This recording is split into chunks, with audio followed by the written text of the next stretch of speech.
Manibat 1978, mamasado ng tricycle itatang Rodolfo Baluyot ning Minalin, Pampanga.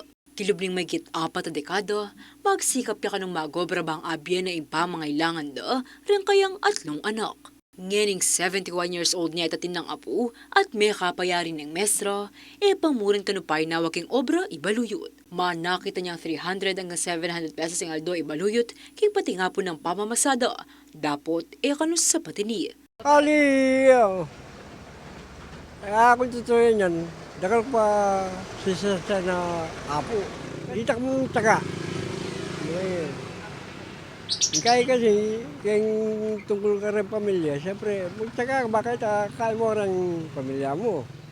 Kalupa ng tatang Rodolfo, makipagsapalaran niya naman keng dalan in 23 years old ay Nashkin Genesis Tumaluan. Pakikuanan na kanagpisabi ang pamamasada at pamag-aral BS Elementary Education king University of the Assumption, ang timong metong ay scholar. Tawan ko po yung best ko para po mamasada.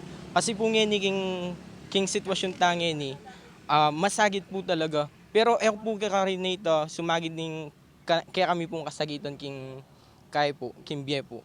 Construction worker itatang ng Nashkin.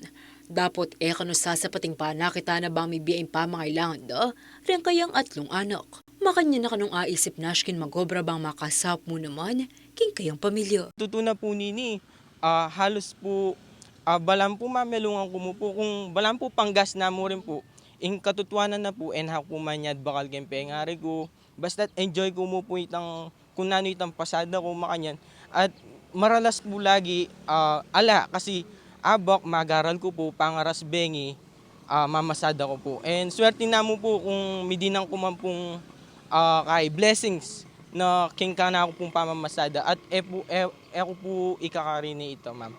Samantala lintoking pamag-aral ng OCTA Research ang mibaba ang bilang darang Pilipino ang sasabing kalulu at daranup anyang first quarter ng 2024. Akit king dato sa 3.7 million families o 14% na rin karalang kitangan nang sinabing may karanas lang danup anyang tauling at bulan na ng 2023. May baba niya manini king 2.9 million families o 11% anyang January to March nganing banwa. 11.9 million na pamilya o 45% na naman di mikyabak yung survey niyang fourth quarter ng 2023 ling sinabing kalulula. Migbabayang bagya ini king 11.1 milyon na pamilya o 42% kang mumunang atlong bulan ni kasalungsungang banwa.